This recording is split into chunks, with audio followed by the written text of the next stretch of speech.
Next topic చూద్దాం sir. ఇది కూడా సేమ్ మున్సిపల్ ఎలక్షన్స్ కు సంబంధించి, but about different party BRS.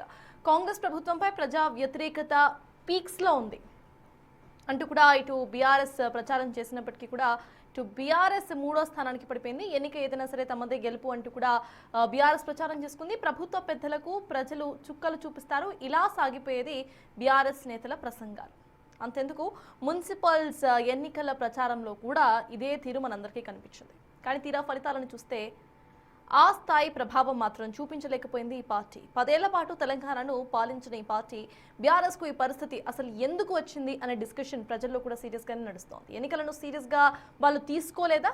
ఒక మంచి ఛాన్స్ను బీఆర్ఎస్ మిస్ చేసుకుందా? దీని గురించి డిస్కస్ చేద్దాం.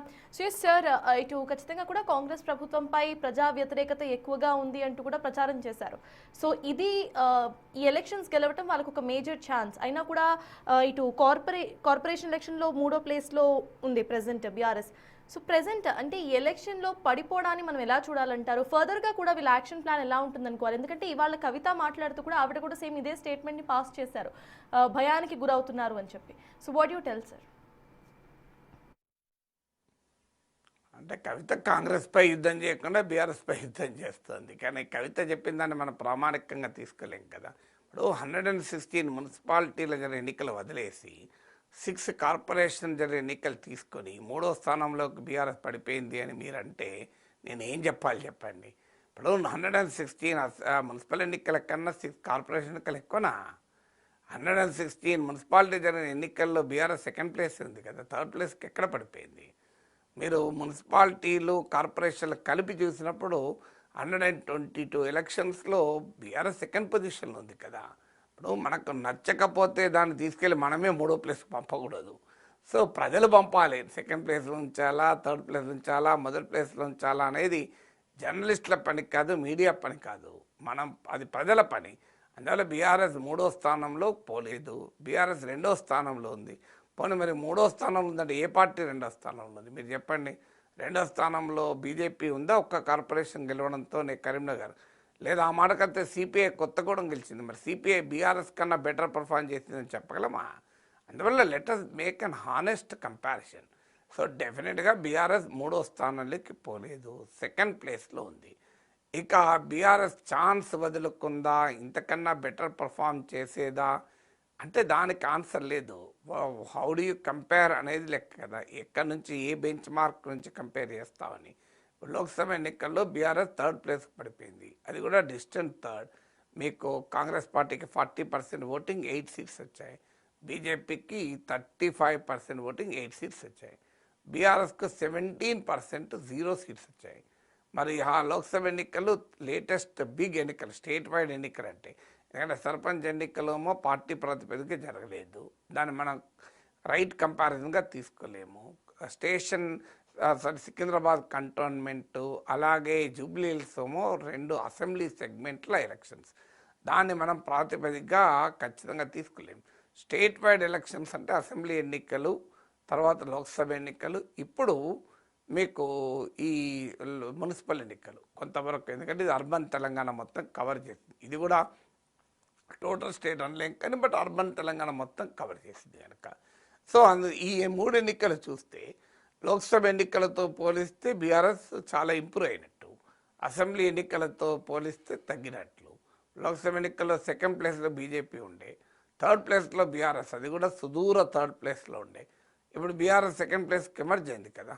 సో అందువల్ల బీఆర్ఎస్ క్లియర్గా అపోజిషన్ స్పేస్లో బీజేపీకి తో జరిగిన పోరులో గెలిచింది. ఇది చాలా స్ట్రాటజిక్ ఇంపార్టెన్స్ కలిగింది. ఎందుకంటే ప్రభుత్వాలపైన అసంతృప్తి పెరిగినప్పుడు ఎవరు సెకండ్ పొజిషన్లో ఉంటే వారు నేచురల్ బెనిఫిషియరీ ఉంటుంది. ఇప్పుడు జాతర జరిగినప్పుడు రోడ్డు పక్కన ఉన్న దుకాణానికి ఆటోమేటిక్గా గిరాకీ పెరుగుతుంది. ఎందుకంటే జాతర రోడ్డు నుంచి వేల సంఖ్యలో జనం వెళ్తుంటారు, ఏది పక్కన ఏది దొరుకుతుంది కొనేస్తారు. సో మీకు జాతర టైంలో రోడ్డు పక్కన ఉన్న షాప్ ఎలాంటిదో ప్రభుత్వం పైన అసంతృప్తి పెరిగినప్పుడు సెకండ్ పొజిషన్లో ఉండే పార్టీ అలాంటిది. మీకు అందుకే చూడండి, మీకు కేసీఆర్ ప్రభుత్వం పైన అసంతృప్తి పెరిగినప్పుడు దుబాక, హుజూరాబాద్, జిహెచ్ఎంసీ, హుజూర్ నగర్, నాగార్జున సాగర్ ఈ ఉప ఎన్నికలు జరిగిన టైంలో బీజేపీ నెంబర్ 2గా అనిపించింది ప్రజలకు. అందుకే కేసీఆర్ వ్యతిరేక ఓటర్లంతా బీజేపీ కొట్టేశారు. మీకు ఎప్పుడైతే బండి సంజయ్ని తొలగించడము, రేవంత్ రెడ్డి నాయకత్వంలో కాంగ్రెస్ దూసుకురావడంతో పోటీ బీఆర్ఎస్కు ఓడించగలిగే పార్టీ కాంగ్రెస్ అని ప్రజలు భావిస్తే అదే ప్రజలు కాంగ్రెస్ వైపు షిఫ్ట్ అయ్యారు. అందువల్ల ఎలక్షన్స్ ఎలా ఉంటాయంటే పొలిటికల్ మూడ్ మారుతూ ఉంటుంది. సో అందువల్ల బీఆర్ఎస్ అపోజిషన్ స్పేస్లో ఫస్ట్ టాప్గా ఉండడం అనేది ఆ పార్టీకి చాలా స్ట్రాటజిక్ సిగ్నిఫికెన్స్ ఉన్న అంశం. ఇక మీరు అన్నట్లు ఛాన్స్ కోల్పోయిందా అంటే ఇంకా గట్టిగా పోరాడితే డెఫినెట్గా ఇంతకన్నా బెటర్ పర్ఫార్మెన్స్ అయితే చేసేది. ఇప్పుడు అట్లీస్ట్ మోర్ దెన్ 26-30 మున్సిపాలిటీలో హంగ్ ఏర్పడింది. ఈ హంగ్ ఏర్పడిన చాలా చోట్ల బీఆర్ఎస్ కనుక ఇప్పుడు పనిచేసిన దానికన్నా కాస్త ఎక్కువ పనిచేసి ఉంటే స్కోప్ కూడా ఉండే ఆ సీట్లు కూడా గెలుచుకునేది మాత్రం నిజం. కానీ ఆ స్థాయిలో బీఆర్ఎస్ సర్వం ఇన్వెస్ట్ చేసినట్టు కనిపించలేదు. ఎందుకంటే ఇది మున్సిపల్ ఎన్నికలు, సహజంగా ప్రభుత్వాలకు అనుకూలంగా ఉంటాయి. ఈ ఎన్నికలు ఖచ్చితంగా అసెంబ్లీ ఎన్నికలకు ఒక ప్రీ టెస్ట్గా మనం భావించలేము. సో ఇదేం ప్రీ ఫైనల్ కాదు. అసెంబ్లీ ఎన్నికలు ఇంకా 3 ఏళ్ళు ఉన్నాయి. నువ్వు ఇది ప్రత్యక్ష ఎన్నికలు కాదు. ఇప్పుడు మేయర్ పదవికి ప్రత్యక్ష ఎన్నికైతే వేరే విషయం. చాలా సందర్భాల్లో స్థానిక సంస్థల్లో ఏం జరుగుతుందంటే ఏ పార్టీతో గెలిచినా అధికార పార్టీ వైపు వెళ్తుంటారు, ఎమ్మెల్యేలే వెళ్తున్నారు. ఇది మనం కేసీఆర్ ముఖ్యమంత్రిగా ఉన్నప్పుడు చూసాం, ఇప్పుడు రేవంత్ ముఖ్యమంత్రి అయినా కూడా చూస్తున్నాం. ప్రతిపక్ష ఎమ్మెల్యేలు నేరుగా వెళ్ళి అధికార పార్టీలో చేరుతున్నారు. ఇక ఎమ్మెల్యేలు చేరినప్పుడు ఈ లోకల్ బాడీస్ ఎవరు అడిగారు? అందువల్ల సహజంగానే అధికార పార్టీ ఒత్తిళ్లకు ప్రలోభాలకు లొంగిపోతూ ఉంటారు. అందువల్ల తమ సైన్యాన్ని నిలబెట్టుకోవడం కూడా కష్టం.